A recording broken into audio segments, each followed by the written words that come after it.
saya Octaviana Ispirotin, NIM 19143110009 dari kelas Teknik Informatika Pagi. Pada video kali ini saya akan membahas atau menjelaskan mengenai tugas kelima dari image processing.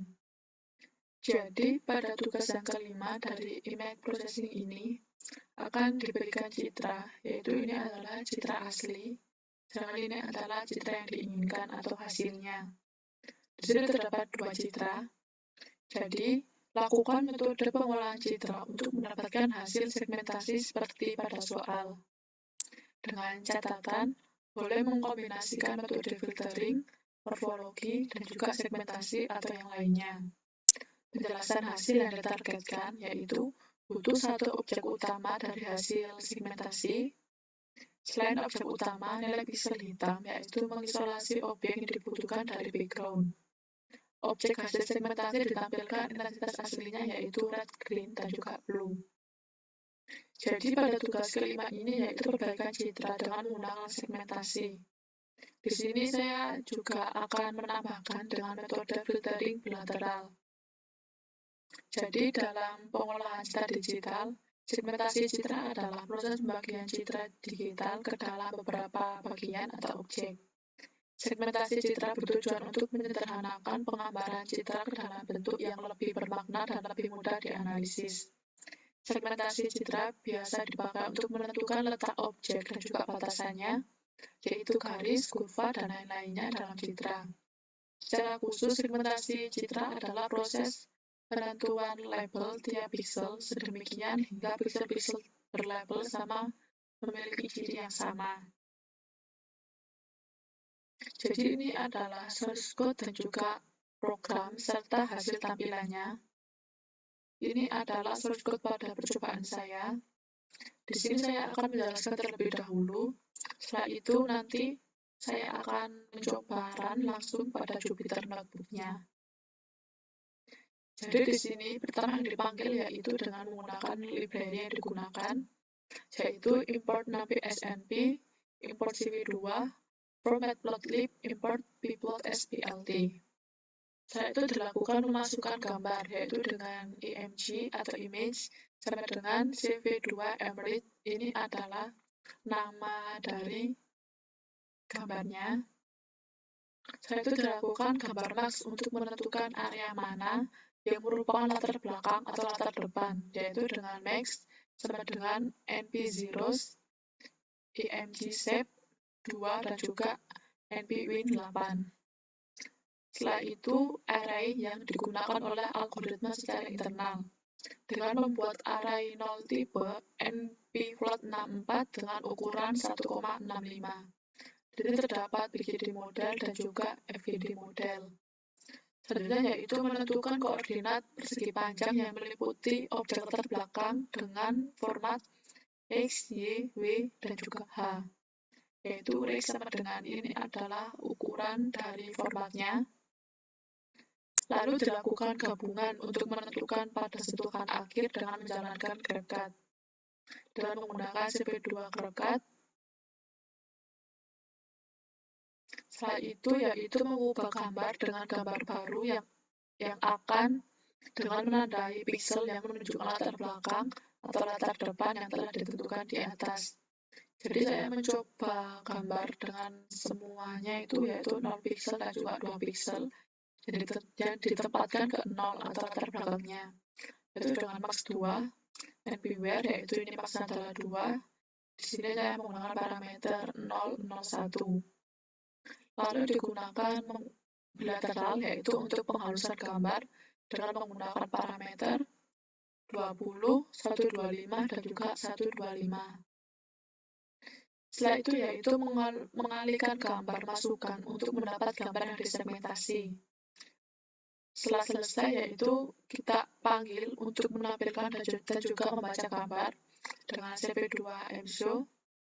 Setelah itu dilakukan mempertahankan Windows agar tetap menampilkan gambar yaitu dengan cv2 whatkey.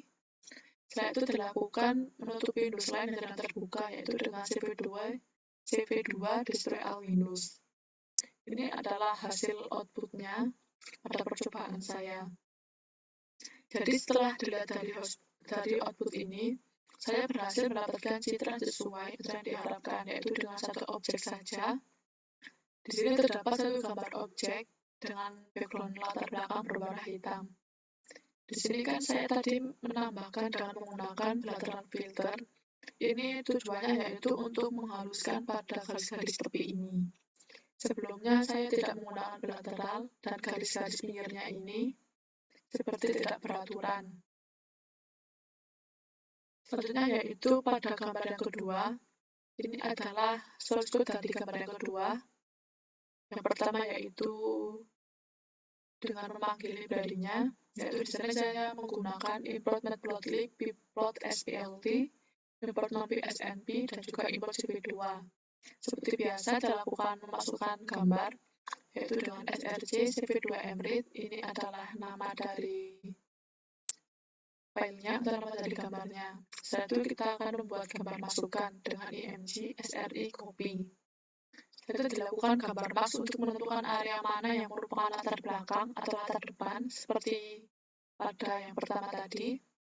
Lalu juga dilakukan array oleh algoritma secara internal dengan membuat array 0 tipe npplot64 dengan ukuran 1,65. Lalu dilakukan untuk menentukan koordinat persegi panjang yang meliputi objek latar belakang dengan format x, y, wh.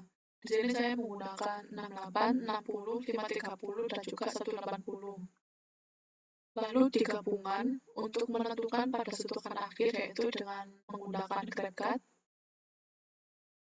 Lalu untuk mengubah gambar dengan gambar baru yang akan dengan menandai pixel yang menunjukkan latar belakang atau latar depan yang telah ditentukan di atas.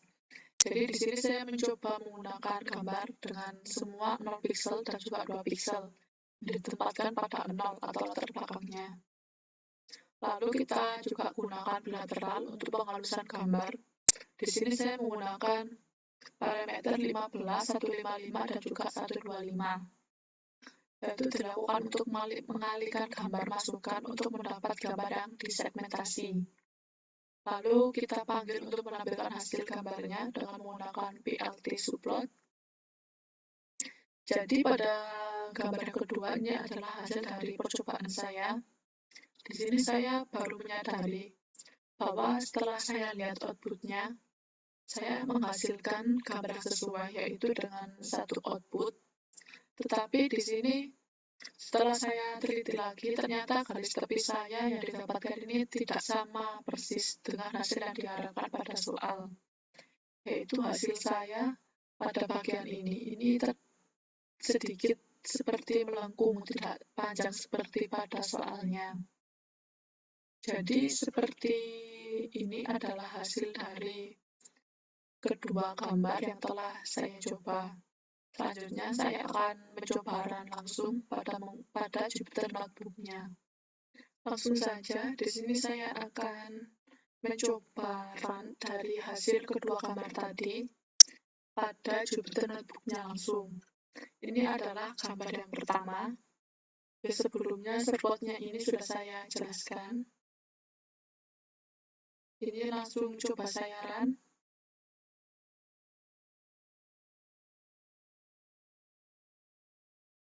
Dan ini adalah hasilnya.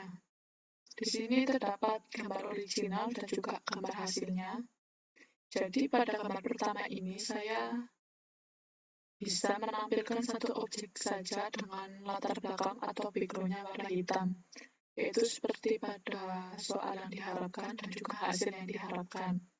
Di sini, seperti saya jelaskan tadi, saya menggunakan bilateral untuk proses penghalusan pada garis tepi ini, sehingga hasilnya juga cukup halus seperti pada soal yang diinginkan. Selanjutnya yaitu gambar yang kedua. Di sini saya berbeda. Di sini saya menggunakan plt, yaitu matplotlib. Ini langsung saya run juga. Maka seperti ini adalah hasilnya. Ini adalah hasil dari original, ini juga hasil yang diharapkan. Jadi, pada hasil yang diharapkan ini, saya juga bisa menampilkan satu objek yang diinginkan dan juga dengan background atau latar belakang berwarna hitam.